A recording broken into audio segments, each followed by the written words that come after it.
From Software's games were, for the longest time, simply games I wouldn't even consider playing. Call it ignorance or my inner hipster. But about 4 years ago, when someone brought them up in any shape or form, how they are must-play games for people loving a challenge and exploring a fascinating world, I was still under the impression that while they looked mildly interesting, I wasn't searching for a game experience such as that, and probably never will. And yet, 3 years ago, a good friend of mine was adamant that we should play Elden Ring together. Now I had heard about this game since it had been in everyone's mouth a while before, but again, I dismissed it as a game just not for me. Yet, I admit, with this friend I play a lot of different games, and even if many of them don't immediately appeal to me, I grow to like a good half of them. So, when he told me we could play this game together with a mod, I was on board. I bought the game and dove headfirst into this masterpiece of a game.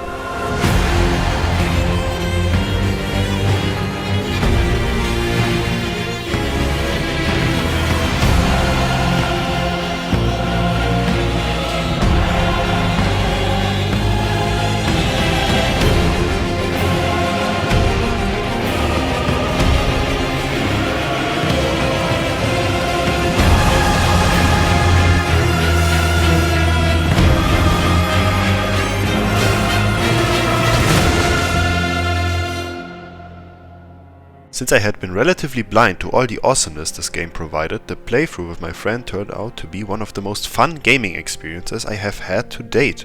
The world, the combat, the characters. Unfortunately for you, however, you are maidenless. It all clicked for me.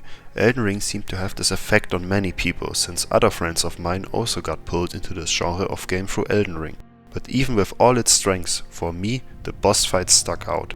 These checks of skill, of your build, of your understanding of the mechanics, are the highlight of the game. And as a massive fan of games that put a heavy emphasis on boss fights, I really wanted to have an opportunity to talk about the ones that stood out in these games. And let me tell you, it was not an easy task to narrow it down to just 15. Yes, you heard me right. Games. I wanted to include bosses from both the base game, the Shadow of the Erdtree DLC, and the spin-off game Night Rain, since all have some of my favorites in them. And if you, my dear viewer, couldn't already tell by the intro, my first experience with all of these bosses was actually multiplayer. Yet, I still believe this barely influenced my enjoyment, since I have had multiple single-player playthroughs of Elden Ring and its DLC. But then again, if that fact truly bothers you, well, that's just too bad. And to add to that, no, I am not a pro at these games. I'd say I'm about average skill level, so if you're expecting high-level gameplay, you won't find that here. But at least I tried to make it cinematic. With that out of the way, here are my top 15 bosses from the Elden Ring games.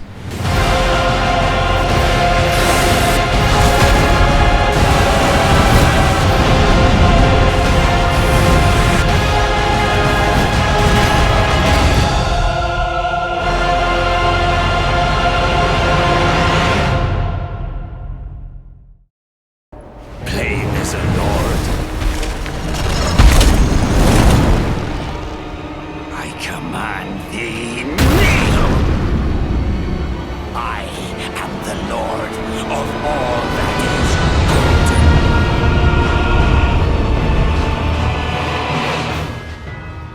I am beginning my ranking with one of the first bosses of the game. Surprising? Perhaps. But for me, as someone who was barely familiar with the bosses in the preceding games, this guy made a major impression on me in my first playthrough. Godric as a character is a very fun addition to the game. The game tells you that he's the weakest of the demigods, the runt of the litter. Even his subjects seem to despise him. And he was humiliated in a battle against Melania and begged at her feet for his life. And then there is this lead up to his battle, as you scale Stormveil Castle, undoubtedly one of the highlights of the early game. Fight through hordes of, at this point, still very fresh enemies, only to be met with this grotesque abomination of a man. I adore his visual design, his body barely making sense, intertwined limbs, arms on his back for seemingly no reason except lifting his cape in the opening cutscene. And if you pay just a bit more attention to the story, you also really start to despise this guy, as this is what hundreds of people lost their life for, to create abominations like him. But then we have the fight, and as embarrassing as it might be to admit, he wiped the floor with me and my friend during our first encounter. I don't know how many tries it took for us to beat him, but it was a lot, And more importantly, it took long enough for me to finally figure out how to tackle boss fights more effectively. On the contrary to many other people, I didn't find Margit's encounter nearly as memorable as I do Godric's. It was the fight I learned to jump to avoid attacks,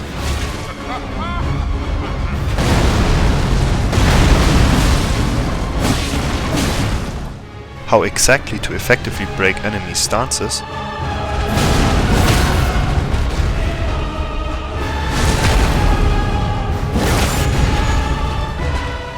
how to time your rolls instead of panic rolling, in short, just how not to play like a bloody noob.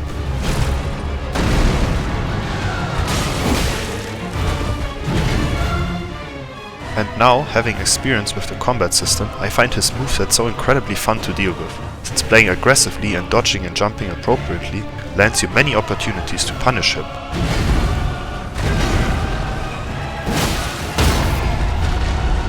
And it's not only mechanically fun, but also visually. The moment when he enters his second phase, rips the dragon's head off the corpse and holds it up, I knew I loved this boss.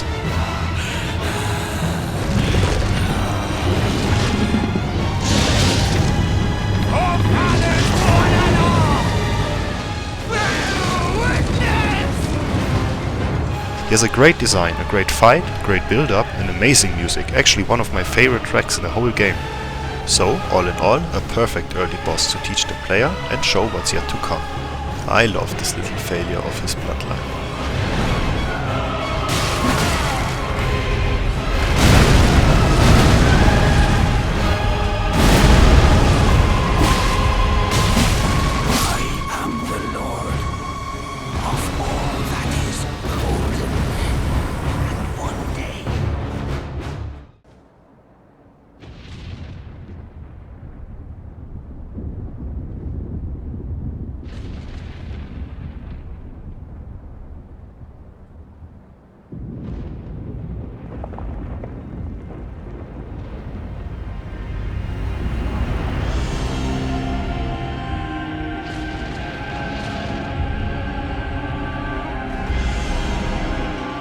As an enormous fan of Monster Hunter, I have a big soft spot for all kinds of giant beasts in games. But even I have to say, the dragon battles in Elden Ring are, well, they're certainly there.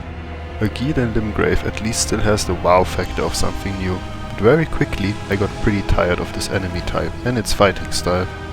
Their weak spot is a pain to hit, they constantly reposition, and some of their attacks are annoying as hell to dodge, and I feel similarly about the ancient dragons as well. Which is why it was such a relief that the big dragon fights of these games are so good. And with Placidusax, I feel what carries this fight the most is the presentation. I find Crumbling Farum Azula to be one of the best areas in the game. It is very fun to explore and visually it's jaw-dropping. And then, shortly before you fight the mandatory boss, you can instead choose to drop down a secret passageway.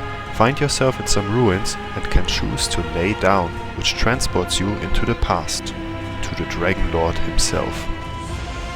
And this shot right here is why he made this list, because it's moments like these that are not cutscenes which make these games so special. You will see later on, eye candy plays a big part in my enjoyment of a lot of these bosses. Placidusax has plenty of it. Let's start with his design. Basically a mummy dragon. Crumbling, wounded, multiple heads missing. He should be on his last legs, going solely by how weakened he seems. And yet, Placi fights like it barely impairs him. Oh no, he styles on you heavily with gorgeous attacks, his lightning charges.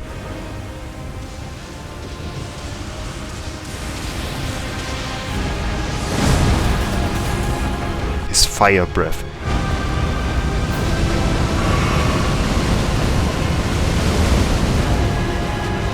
His lasers.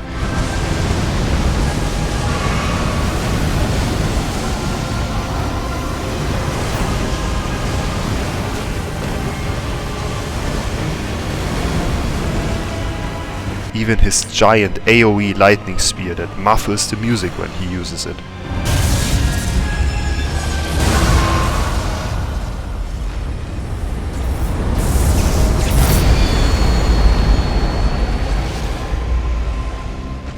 But of course, it's not only visually fun. His fight does not have the usual problems the other dragon fights have. The attacks are well telegraphed and can be dodged by foot, and his teleporting means he's never out of reach for long. All in all, it's both a blessing and a curse this is a secret boss in a way, since people playing blind are most probably not going to find him, except with the help of player messages of course. But it makes for such a pleasant surprise if you do stumble upon him. He really redeemed dragon fights in this game for me.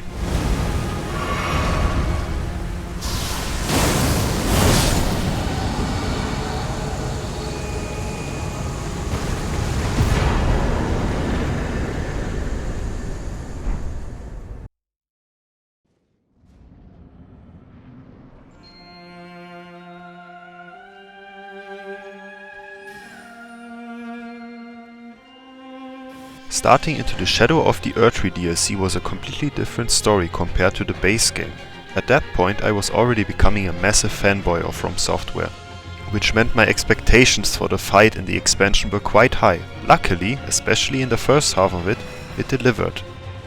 Rulana was the second Remembrance boss me and my friend fought, and I really enjoyed the dance of her battle. Castle Ensis is a relatively standard legacy dungeon in my opinion, and doesn't really do a lot to make it stand out, but I do like that there are Carian knights, sorcerers and a troll sprinkled throughout to give the player an idea that they could expect the DLC's sorcerer fight in here. Just to be met with her. No cutscene, no fanfare, just straight to business. Just throwing this in here, I find it hilarious that she doesn't get an introductory cutscene, even while basically being Messmer's right hand, but the courtyard in the Shadow Keep being drained of water gets one. Priorities, people. But what she lacks in presentation, she more than makes up for in battle. She has one of the smoothest movesets in the game, and weaving through her swings is insanely satisfying. I think they really crafted something special with her. For my recordings I actually attempted to learn and parry her, which did work after a while, although just with her overhead double slash, but I take my victories where I can get them, and through the constant fighting with her she really validated her placement in the list. Like with Godric, there are so many cool nuances with her moveset, my favorite one being when she enters phase 2 and enchants her sword with magic and Mesmer Fire, and gains a stanced attack that has two possible outcomes, determined by how far you are from her. If you stand close, she will unleash a whirlwind of flame, which I find much more difficult to avoid.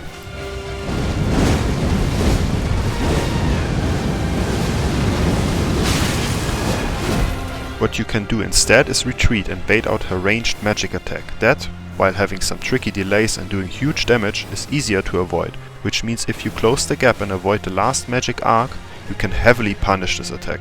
Or her intimidating Twin Moons attack, that can simply be jumped over once you realize the whole arena lighting up means that they will not home in on you, but crash down immediately.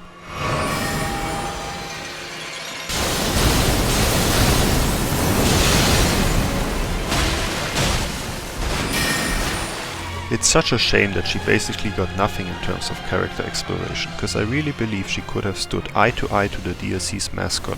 But I'm still a huge fan of her, and I look forward to master her fight more and more.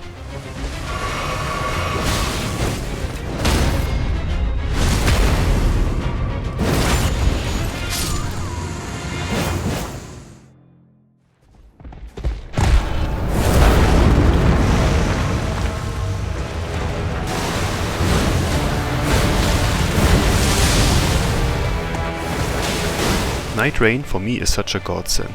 A casual multiplayer Souls-like that is very fast paced and has some roguelike mechanics, giving it a lot of replay value. Even if it wasn't a project from the main team and reuses a lot of assets from Elden Ring, I really believe From Software created something unique and worthy of praise with it. Everything original for this game is excellently done, the Night Lords being on the very forefront of that. When the group I first played through the game with was about halfway through the bosses, me and a friend decided to try out one of these special purple Everdark versions of the bosses. Not expecting something grand, more like a stat boosted version of the boss with some minor changes at best. Maybe one or two new attacks. But no. Everdark Sovereigns are so incredibly cool, flipping some Night Lord battles on their head, and transform a great fight into an amazing one. Fulgor is one of these cases. When I first fought him, for some odd reason, my friends called it skill issue because of course they did, and sadly, they were right. I just could not for the life of me read his delayed attacks. The first two fights I was basically dead weight, but after a bit I got the hang of it, and once I did I started to love them all basically. Even his weird dark arm phase. It seems so erratic and unpredictable at first, but when you weave through it, I don't know, I just find him very fun. But I have to admit, his new phase is just what the fight needed, because yes, now his phase 1 is very simple, so his Everdark version skipping it, starting off immediately with phase 2, and gaining the visual masterpiece that is the phase 3 is just a flat improvement.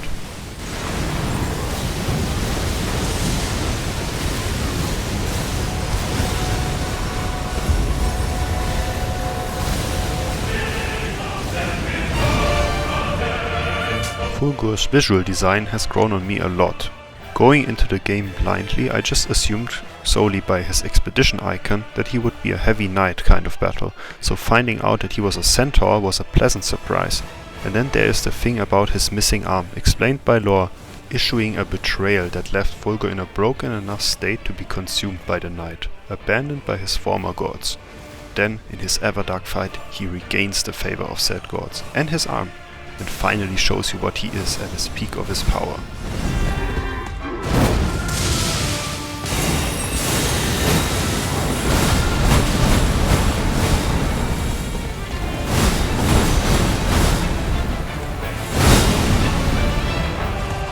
His new ranged attacks and twin blade combos are amazing.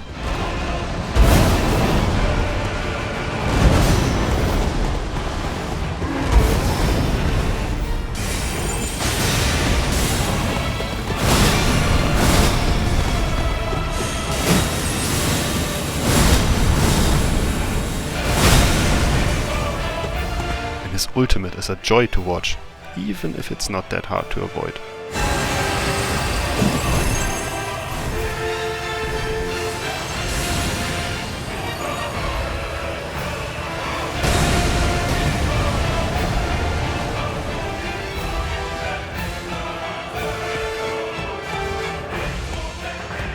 In truth, Everdark Fulgur isn't that hard of a fight, but he is very fun, and is one of the Night Lords I constantly want to come back to.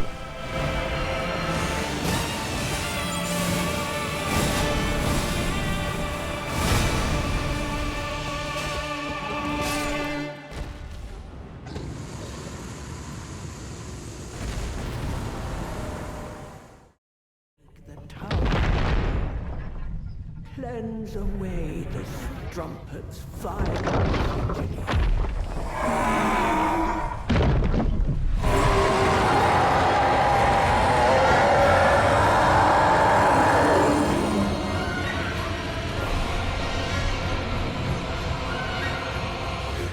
From Software seems to have a tendency to include a respectable amount of bosses in each installment of theirs that could fall under the weird category.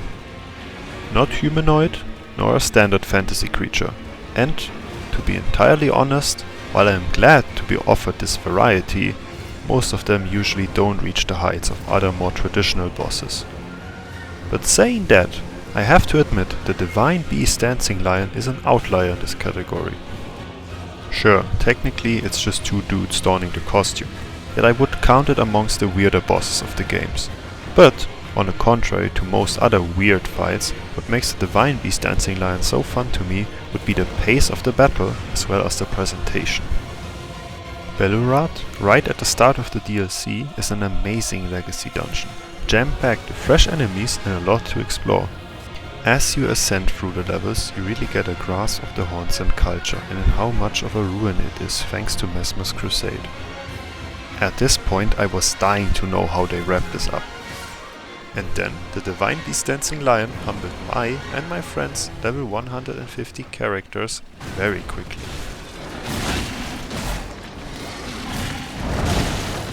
Now, this is not the last controversial boss pick on this list, strictly going by fight, so let me explain. I am aware there are issues with this battle, especially the lock on camera can really freak out when the lion decides to push you against the edge of the arena or gets too close during his spinning spitting attack. And I have heard of people really not liking how weirdly he moves. But for me, I really enjoy this part of the fight. He has such an odd shape and does fights in a completely unique way. Once you get it, it is a dance underlined by one of my favorite tracks from the DLC.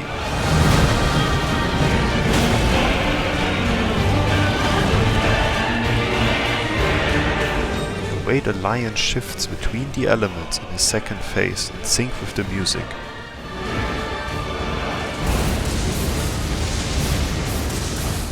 The incredible variety of attacks.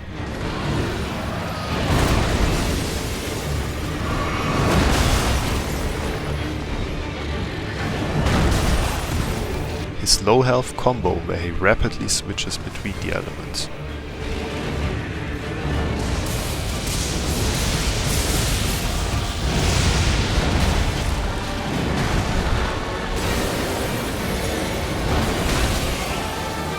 I don't know, I might have a few more issues with him compared to the bosses below, but I enjoy the heights of this fight so much I would still place him here.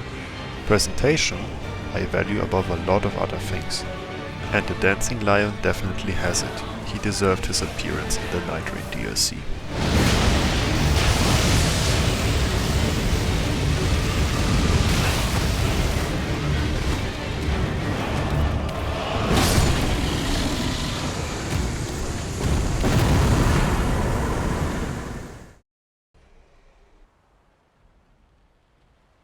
Long and hard.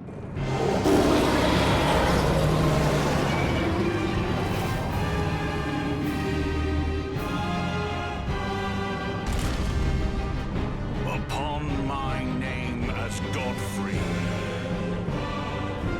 the first Elden Lord. This here is one of the bosses that benefited from me playing through the game a few times on my own the most. Back when me and my friend finished the endgame of Elden Ring and talked about the bosses, I don't think I had much to say about Godfrey, because to me he actually wasn't that special, just a buff guy. He looked cool, but his fight was kind of whatever to me, and we did beat him quickly enough for him to not really force me to learn the moveset. There are some disadvantages to playing through this game with a friend. One of them is potentially not learning a boss because your friend is just that much better. But this changed once I got to him in my first solo playthrough. It really baffles me now that I just didn't like him that much back then. I mean, look at the guy. His grisly design and formal clothes that look tattered describe his character to a T. A wild warrior having to take up a formal title and contain his wild barbaric side. Even his weapon has degraded to a point that it's missing half of it, and honestly the way he treats it during the first phase, like using it to carve up the ground or throwing it at you, really gives you the impression that he doesn't care if it breaks. And I mean, judging by his second phase, he really shouldn't care.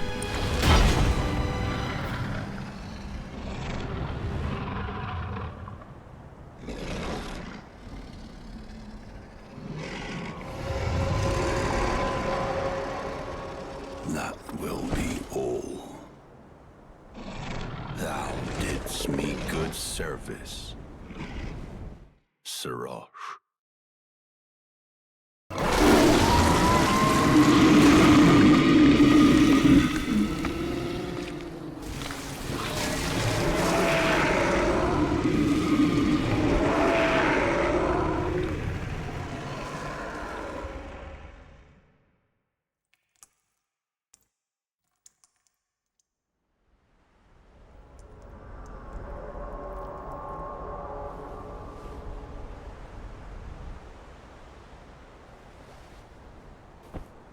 I've given thee courtesy enough.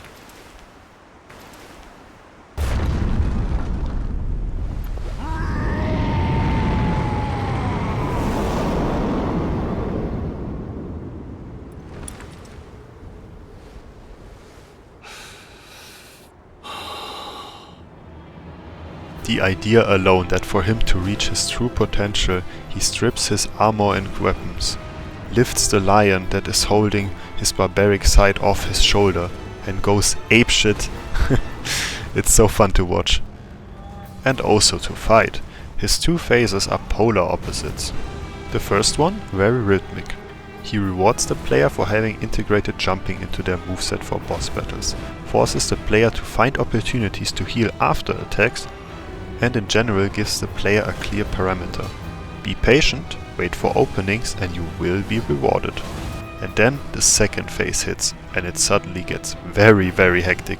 long melee combos, even more dangerous ground AoEs and grab attacks that bait out panic rolling. In my recording footage I had real issues relearning the timings for them, but that gave me the opportunity to see what happens when he kills you with them.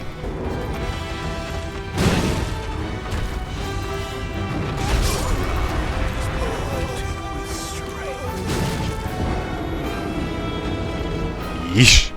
As silly as some of the delayed attacks look, they are super fun to figure out how to dodge and punish.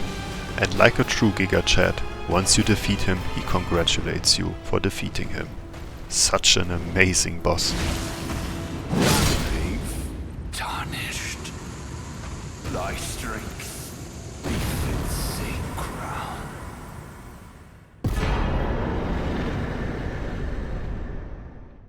Seeing how long this video was getting, but unwilling to compromise my vision, I instead opted to split it into 3 more bite-sized parts.